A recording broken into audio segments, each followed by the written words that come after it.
रुक करते आज के मुख्य समाचारों की ओर।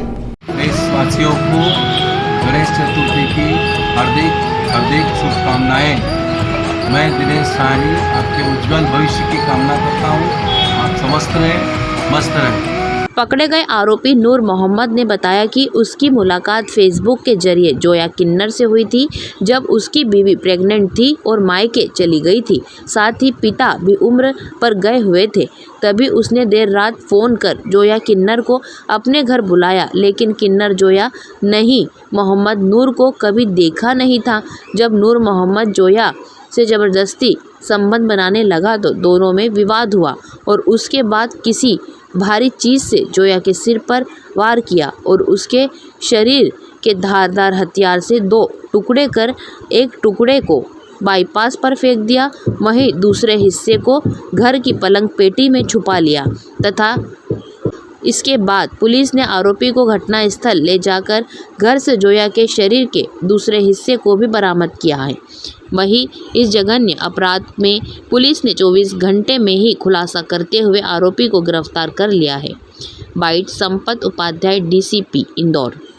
इनको मृतक को बुलाया था और उसका कहना है कि जब उसने बुलाया था तो उसको महिला समझकर बुलाया था, लेकिन वहाँ मिलने के पश्चात तो पता चला कि वो एक किन्नर है। तो इस बात को लेकर इनका विवाद हुआ और हाथापाई भी हुई, जिसमें उसने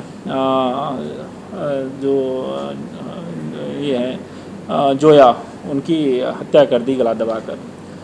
इसके पश्चात अब उसके लिए समस्या थी, वो अकेला था तो कैसे बॉडी को डिस्पोज करे। एक दिन वहाँ छोड़े रहा, फिर उसने घर में ही पड़ा हुआ एक हथियार था जिससे उसने बॉडी को 2 भाग में किया और एक भाग को उसने बोरी में भर के अपनी स्कूटी पर रख कर ले जाके जो जहाँ से बॉडी का पार्ट मिला था वहाँ पे उसने डिस्पोज कर दिया।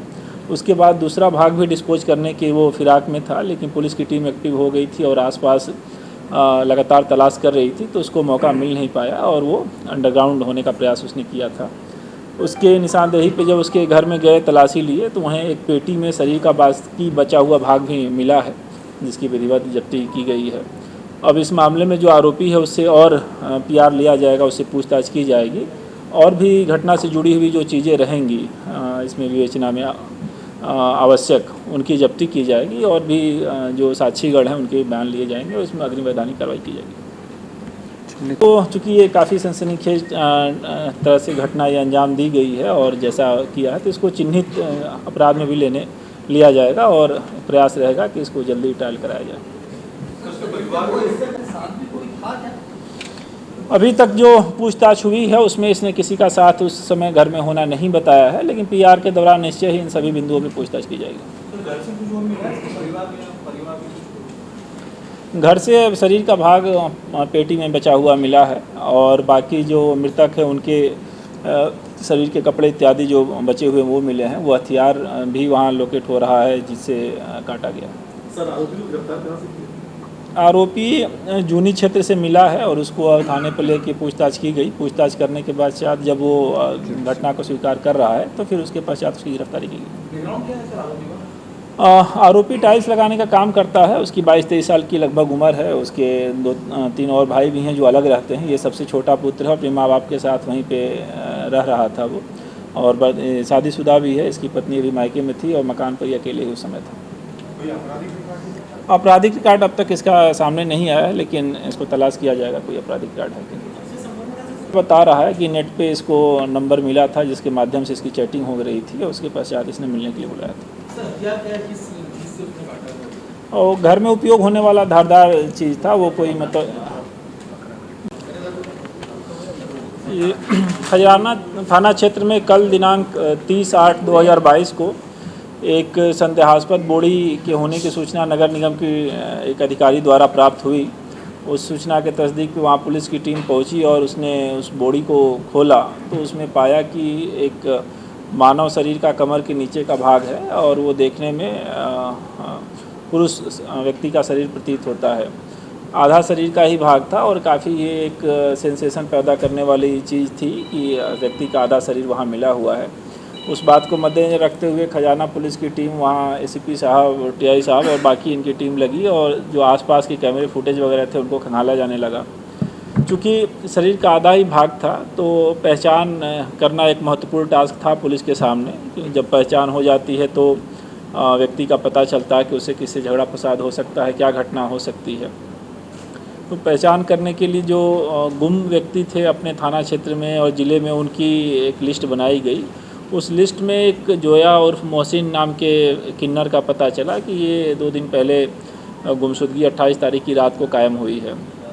उनके परिवार वालों को भी बुलाया गया, दिखाया गया और चीज़ें उसमें उनसे बातचीत की गई। तो उन्होंने अंदेशा जताया कि ये इनके जो परिवार का सदस्य है जोया और मोहसिन, उसका शरीर का भाग हो सकता है और उसके शरीर पे कुछ कपड़े जो बंधे हुए थे, मृत जो व्यक्ति था, तो उससे भी उन्होंने कुछ पहचान की बताई बात। फिर इस चीज़ को डेवलप किया गया और पुलिस की पूरी टीम इस बात पे लग गई कि जो गुमशुदगी है संबंधित व्यक्ति को ढूंढा जाए। उससे जुड़े हुए जितने उसके दोस्त मित्र थे, करीब 15 से 16 लोगों से पूछताछ की गई, अलग अलग बिठा के पूछताछ की गई, हर एंगल से की गई। साथ ही साथ उस इलाके का कैमरा इत्यादि भी खंगाला गया। मीनवाइल जो तकनीकी डिटेल है वो भी मंगाई गई और सभी साक्ष्यों का एनालिसिस करने के पश्चात इसमें एक व्यक्ति नूर मोहम्मद नाम का संदेही आ रहा था, जिसका पता नहीं चल पा रहा था। पुलिस उसके तलाश के लिए लगातार प्रयास कर रही थी और अंततः पुलिस को उसमें सफलता मिली और नूर मोहम्मद को पकड़ा गया। पकड़ने के पश्चात जब उससे पूछताछ किया गया तो उसने घटना बताया कि जो जोया और मोहसिन है, इसको इंटरनेट के माध्यम से नंबर मिला था और कुछ दिनों से इनकी मोबाइल पर चैटिंग हुई थी। उसके पश्चात इसने मिलने के लिए बुलाया था। जो आरोपी है नूर मोहम्मद, वो उस समय घर में अकेले ही रह रहा था। उसके माता पिता बाहर आज पे गए हैं, पत्नी